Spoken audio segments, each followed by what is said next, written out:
Welcome back. Okay, this section, we were talking about the heart. Today we're going to talk about the pipes. So we've looked at the pump, and we're going to talk about the pipes, and we're going to kind of get into some vasculature today. So our cardiovascular system, I do not expect you to memorize all of these veins and arteries, but you should have a pretty good idea of them even without really having a lot of memorization to it. So you should know your anterior, posterior tibial arteries, your popliteals. The popliteals, by the way, are behind the knee. Ooh, this is weird. Okay, there we go. The popliteals are behind the knee. So you should have a decent idea of them, but I don't expect you to have them completely memorized. Now, that's me. I don't expect you to have them memorized. But I do want to take a minute. I thought this picture did a pretty good job of showing you how the circulatory system is tied to the pulmonary unit and how the change in one can quickly impact the other. But this picture does a pretty good job of kind of showing you how this plays out here. So you have blood volume that's circulating down to feed the big toe. I always say it feeds the big toe because it's the furthest thing away from the heart, right? So it feeds the big toe and then it brings that deoxygenated blood, all the waste products, all the crap back up, and it dumps it into that right atria. From the right atria, it goes into the right ventricle, and from the right ventricle, it gets pumped up here, or actually down, but in this picture, it shows it's being pumped up to the lungs, and it picks up the good oxygen, gets rid of the waste products, gets rid of the crap, and then it pumps it back into the left side, and then the left side pumps it out into the body, so you start it all over again. Just a different picture representation, whichever one works best for your brain. To me, this gets a little too convoluted here, but some people like it, that's fine. But it says the exact same information, just does it in a different format. So if you want to pause the video, check it out for yourself, go for it. Now, I think it's good to know that, our blood vessels actually comprise about 60,000 miles in length within our body, and I think that is just an insane number.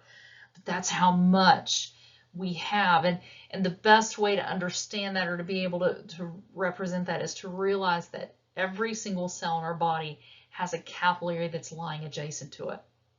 Every cell, almost every single cell in the body lies adjacent to a capillary.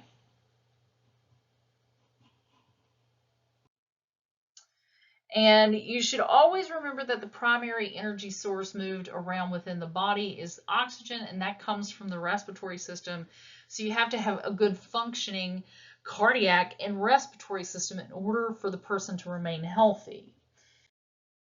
And with our systemic circulation, we do have that oxygenated blood that is leaving the left ventricle. It's traveling through that aorta, and it's going to travel through the arteries into the smaller branches known as arterioles, and then it's going to eventually end in capillary beds.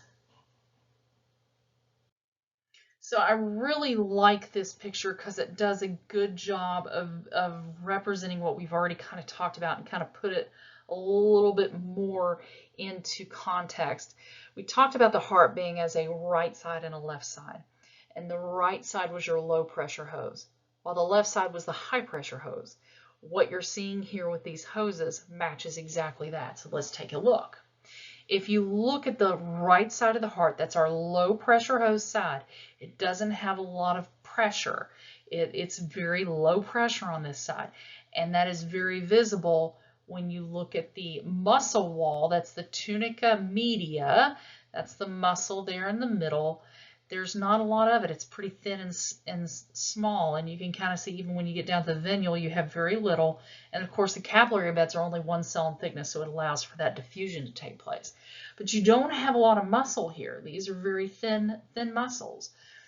Whereas if you look at the left side of the heart, that's our high pressure hose side, and the highest pressure is going to be where? In the aorta.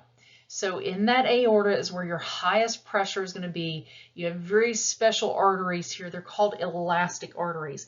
Now I want you to take a second and look at this, the thickness of this tunica media, this little center muscle wall on that artery, and compare it to that very large vein, that inferior vena cava on the other side.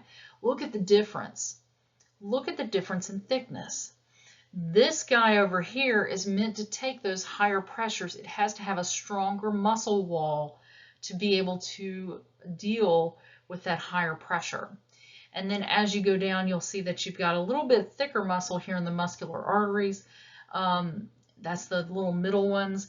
You have the arterioles, which are tinier, and then you have the capillary bed. So by the time you've moved from this really high pressure and you get down to here, you're under very little pressure whatsoever.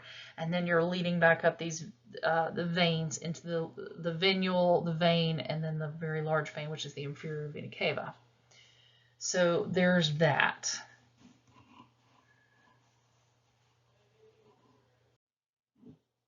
And this is just another good picture, again, to show you the difference between the thickness in the muscle wall of an artery as compared to that of a vein.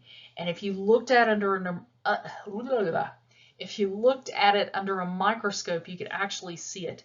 Look at the difference in the muscle of the artery here in comparison to that of the vein. The arteries are thicker tunica media than the veins. It's to resist the pressure that's being generated by the heart. And now we're going to take a look at our arteries and kind of go into that. Remember, you do have your femoral pulses. We always talk about the femorals. You have the popliteal, that's the one I mentioned before.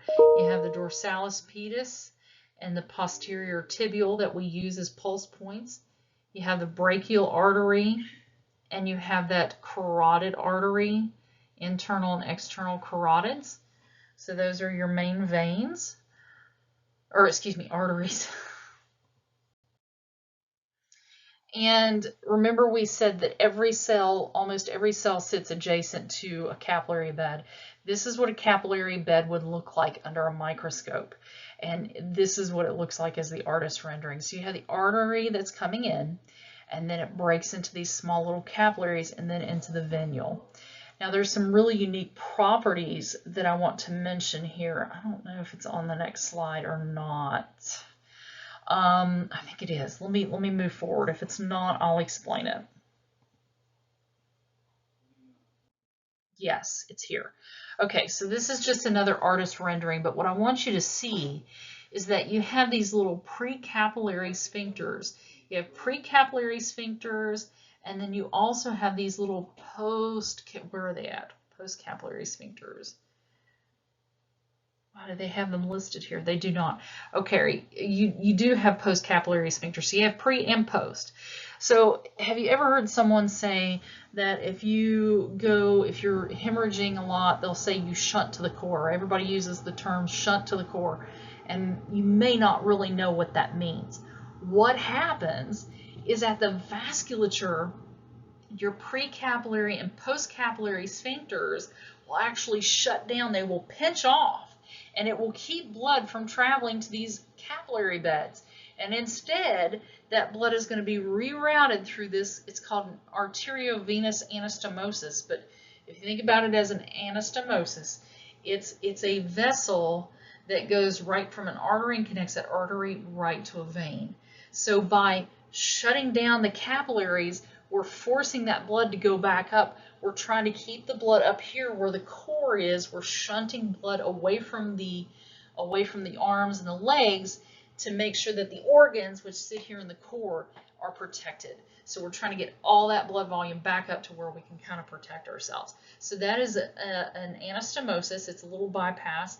We see this all the time whenever we take a dialysis patient in, because a dialysis patient has their own little shunt, which is the same thing, where they're shunting blood to the core. Not really, but you get my point. You have this connection between an artery and a vein, and that's that shunt that they work off of when they're trying to do kidney dialysis.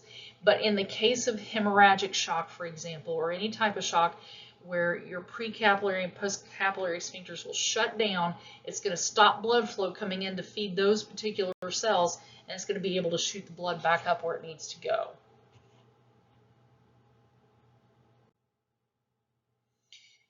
I did just throw this in here for no other reason than the fact that you can actually make out that femoral artery, and you can kind of see how it passes through.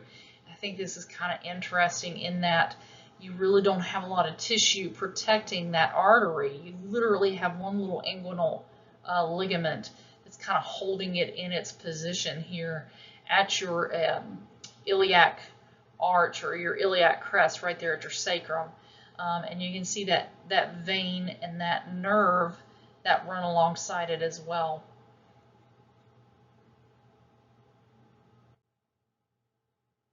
Again, just another picture to show you how that aortic arch kind of branches off. You've got these little guys that branch off and go around the bottom of each rib.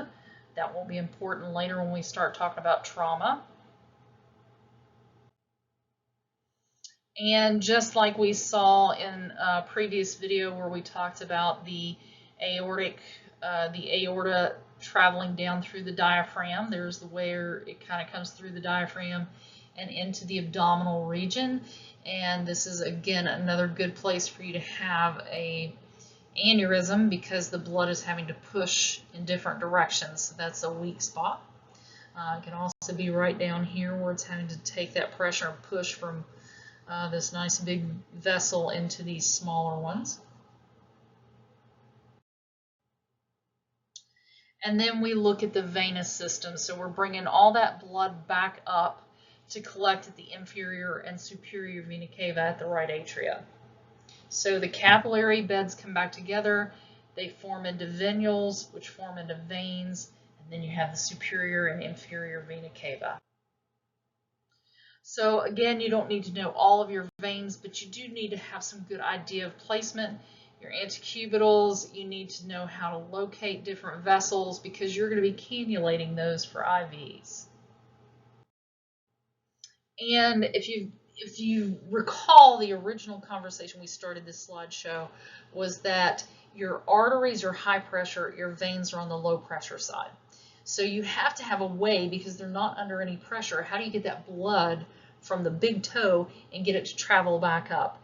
And you try to keep the blood moving in one direction through the use of valves. So in your vessels, you have valves. And think about this as your calf muscles, okay? And as you walk, when you're using those muscles and those muscles contract, it's going to put pressure on those vessels and force that valve to open, and it's going to shoot the blood up. And then when the muscle relaxes, that valve will close, and it keeps the blood from traveling back down. So it keeps it moving in an upward motion. By the closer you get to the core, the less you have valves. So the further away, and they look really knotty, and I'm sure they'll show those to you in the laboratory session, but they get really knotty. You'll see them. They have little knots in them.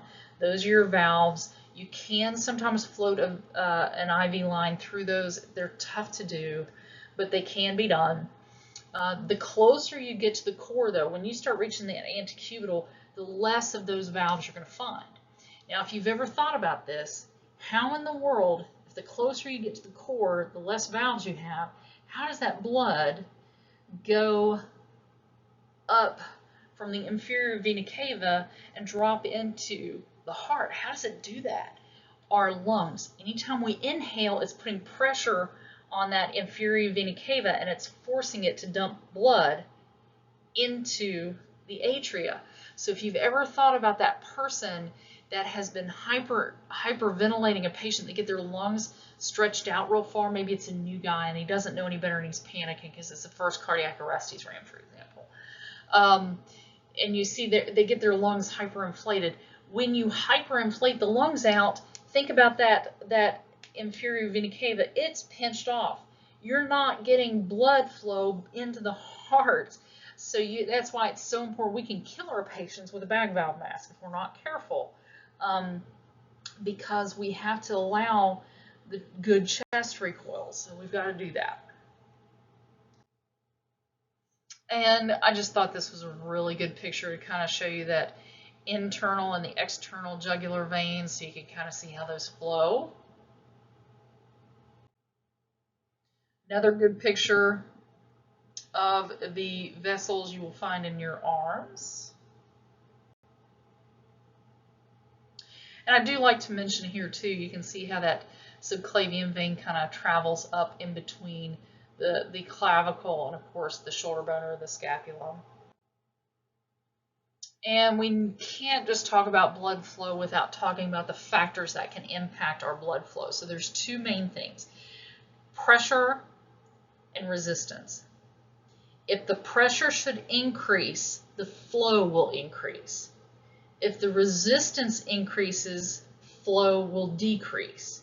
The heart has to be able to generate enough pressure to overcome the resistance of blood flow in the pulmonary and the systemic circuits. So think about it like this. You have a tree. Flip the tree over. You have a very large tree trunk, and it's getting into smaller vessels. So remember, those smaller vessels, you're going to have an increase in resistance to flow, or resistance, and that's going to cause a decrease in your flow.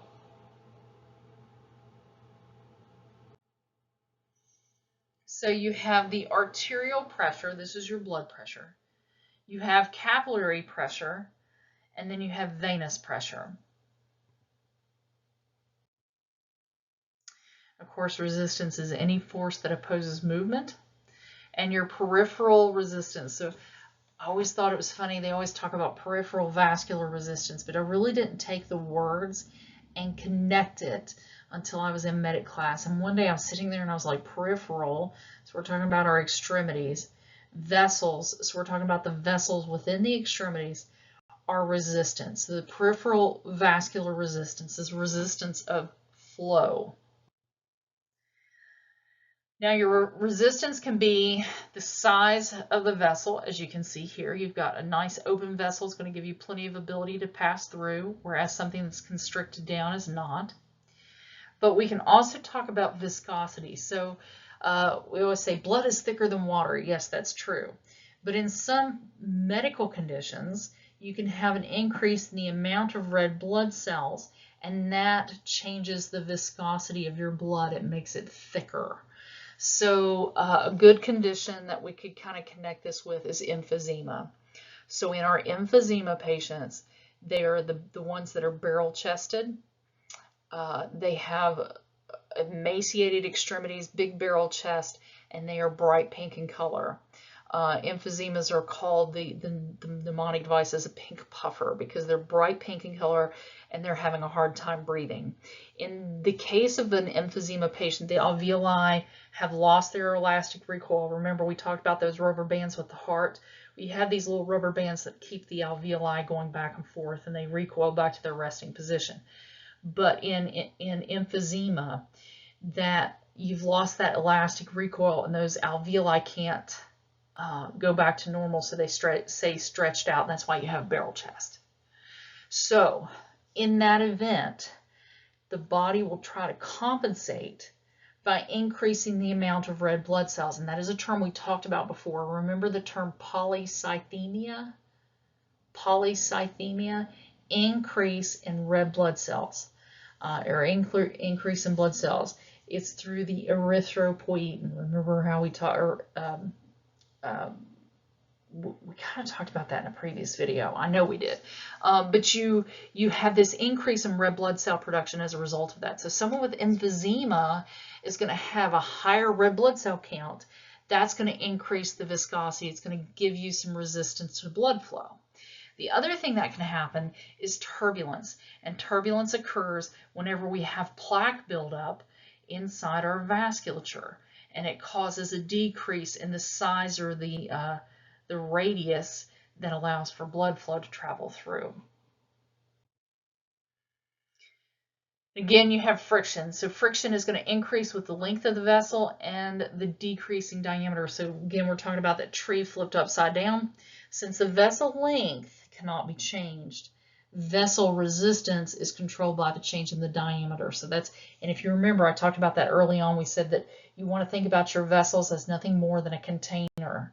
and they have to keep the container full. So they're going to do this through vascular resistance. They're going to vasoconstrict or vasodilate as they need to. There's the viscosity. We talked about the polycythemia, commonly seen in red blood cell production or emphysema. The anemia, you may have reduced hematocrit because they don't have the hemoglobin or the red blood cells, so you're going to have a decrease in viscosity. This is what a good post-mortem artery should look like if we sliced it open and looked at the inside. Nice and clean, looks really pretty. And then this is one that has plaque buildup and looks gross and terrible. This is going to give you the turbulence, and it's going to prevent or cause some difficulty with flow. Now you do have neural and hormonal controls of blood pressure. Only vascular resistance can be adjusted by the nervous or endocrine system to regulate blood flow. Viscosity and turbulence itself are typically constant. So pressure within the systemic circuit should be 120 with the lowest at 120 at the level of the aorta, and the lowest pressure at the vena cava at 2. So that shows you how big of a difference there is between the high pressure hose and the low pressure hose. And you do have that neural control, and this is where we start talking about those chemoreceptors and the baroreceptors. So the baroreceptors are looking for changes in blood pressure itself. The chemoreceptors are looking at your pH balance to make sure that you are operating in the right zone. If the BP should go up, it's going to trigger the medulla oblongata to cause the heart rate to drop, and you'll have vasodilation. And it does that through the vagus nerve. The vagus nerve will drop the heart rate. Remember, that's a negative chronotrope because it's dropping the heart rate. So it's a negative chronotrope, and it's going to reduce the contractility, which is inotrope, which means that you're ultimately going to have a change in your cardiac output as well. Now, your chemoreceptors, I always think about this as the chemoreceptors sitting up in the aortic arch and in the carotid bodies. They're kind of lazy people. If you thought about, someone that's supposed to be monitoring the line at Macy's, I don't know, whatever. You've got someone that's actually monitoring what's coming through. So they got their little checkbook, and they're checking off as this stuff comes traveling through. Right, they're watching what's coming through, and they're like, okay, got that. Okay, got that. They're not going to look at oxygen. They're going to look at carbon dioxide, because in the aorta, what do you have more of? You have more oxygen. And if you have more oxygen, that little guy up there, chemoreceptor, is not going to be interested in it because there's too much for him to count. But what can he count? He can count the carbon dioxide because there should be less of it. There should be less of it. So those guys sit there and they monitor the amount of carbon dioxide coming through. They also look at oxygen, but their primary instinct is to look at carbon dioxide because there's less of it. There should be less of it there.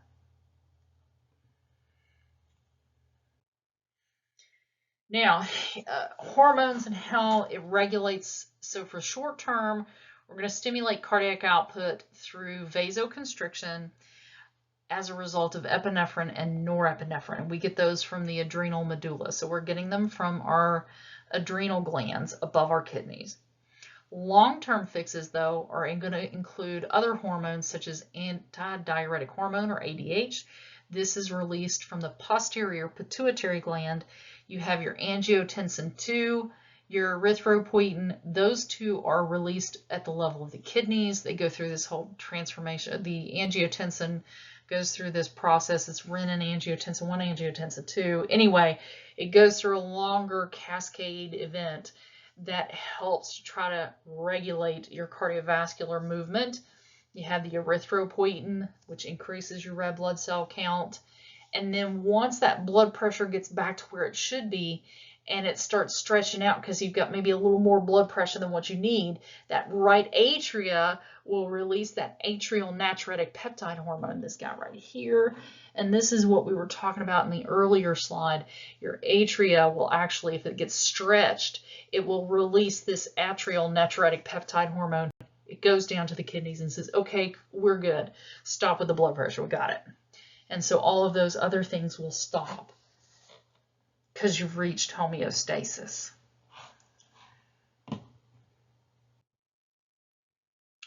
And this is, again, this is what we were talking about here. So the anti-diuretic hormone, think about that. Anti means against, diuretic having to do with peeing. So we're against peeing, so we're going to retain fluid. And we do that when we have a decrease in blood volume, increase in osmotic gradient, or the presence of angiotensin II. So anytime this is happening, ADH is going to be released, and it's going to tell the kidneys that you need to retain water. We don't want to let you pee. We're going to keep you from peeing. So if you've ever taken an interfacility transfer and they're so concerned about the amount of urine when you start the transfer and how much urine you had at the end of the transfer, they're trying to make sure that the kidneys are still functioning like they should. And it causes peripheral vasoconstriction in order to increase the BP. Now, I mentioned that the angiotensin, it does this renin-angiotensin system. I told you it has like a little cascade event. And this renin gets released at the kidneys. It tells the liver to release the angiotensin 1. It gets converted to angiotensin 2. Like I said, it's a little cascade event. And all of this leads to vasoconstriction, which is going to help maintain your BP. And it's going to trigger for water reabsorption at the kidneys. So it's going to tell the kidneys that we need to retain fluid. And we've got that aldosterone that's doing that. And that's going to help elevate our BP, but we're also going to have a stimulation in thirst. So we're gonna know that we need to drink more water. We've got to get the volume up. And then erythropoietin, like we mentioned, anytime the kidneys are detecting low oxygen levels, then it's going to send out the hormone known as erythropoietin, and that hormone is going to tell the bone marrow to go ahead and produce more red blood cells because we've got to increase the amount of oxygen supply to our blood. There's that atrial natriuretic peptide hormone. Remember, it has to do with the right atrium. When that right atrium, and you're looking at the back of the heart here, guys. Okay, this is the back of the heart. But when that right atria gets stretched out because the BP has increased, then it's going to release that atrial natriuretic peptide hormone, and it tells everybody, okay, we've got the blood pressure back under control. You guys need to stop. We got to stop. And that's going to allow your kidneys to start releasing urine again, and that's when you're going to see everything kind of go back into place. You'll have the vasodilation and everything else.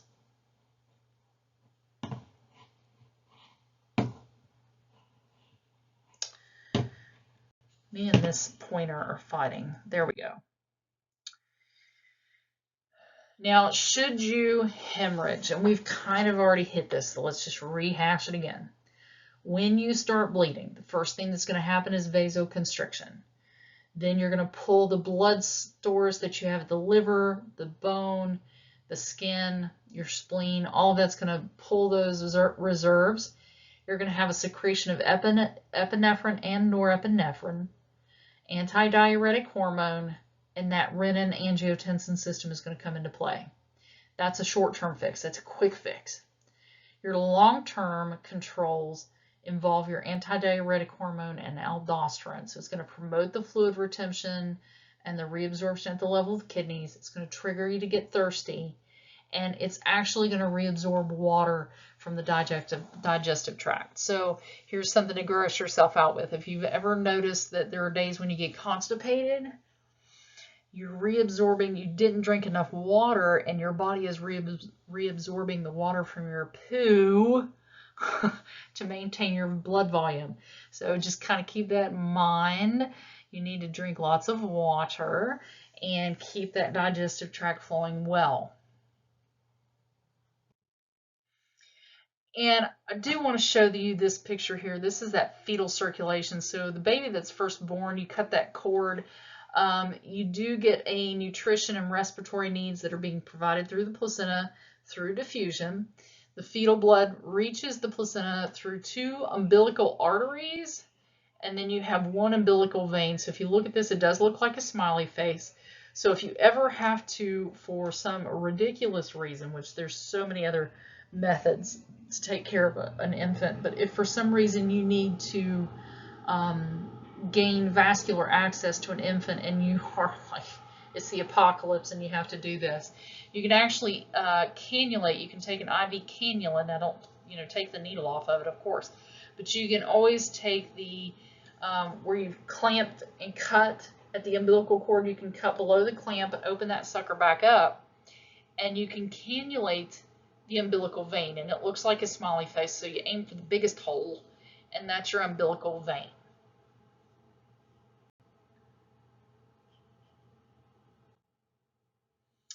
And just a nice little picture to show you the way the blood kind of travels through the fetus in mom's womb. And you can kind of see this is the most common location for a hole in the heart. You can have them in lots of other places, but this is the most common. This is the foramen ovale. It will close off at birth and start to shut down. The other place is the ductus arteriosus, which is that ligamentum arterios, and we talked about in the full-grown adult. So that's what kind of keeps you nice and held together here. It keeps it nice and organized. But this kind of shows you that vascular flow, and you can kind of follow those arrows and figure it out. It's pretty cool.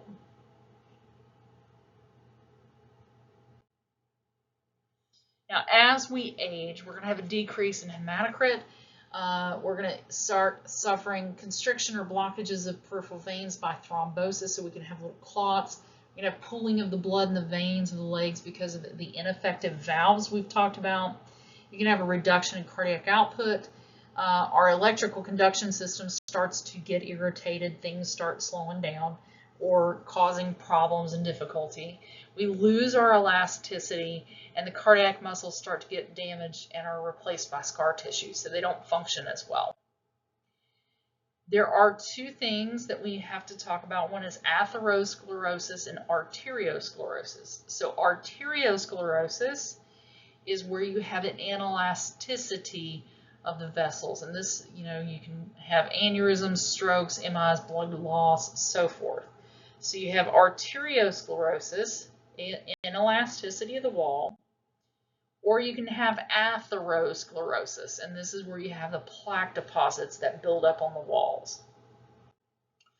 Now, one thing that to kind of drive this point home is if you have someone that has a lateral cut, the vessels will actually constrict and they'll pull into the tissue. So if you think about someone who's had that arm ripped off their body, they may not have a whole lot of blood loss, and that's because the vessels were ripped, and when they were ripped, they pinch down and they will suck back in, so that kind of helps to occlude some of the blood flow. But if you have someone who cut, like say it's a suicide attempt, they cut this way, they're cutting in that longitudinal axis or that longitudinal cut, and that vasoconstriction works against us. We're not able to stop. It actually peels it open further because instead of pinching and pulling, it's nice and open, so when it pinches, it's actually pulling that vessel open even more, causing more bleeding. With aneurysms, they can happen anywhere along the line. If you've ever had a water hose that has had a bubble pop up in it, that's a little false lumen that eventually that pressure is going to get it and it's going to pop. It's the same thing here. So anywhere, if you're along a riverbank, especially if you looked at some of the damage in North Carolina and different places, if a river has a bend in it and it's been flooding, that river bend will get eroded, and that's how that aneurysm begins. It creates that little false lumen, or it gets eroded. So your higher pressures are going to be right in the aortic arch because it's having to make the turn for that to happen. Another good place is right there where you have the descending aorta and it breaks into the right and left femoral.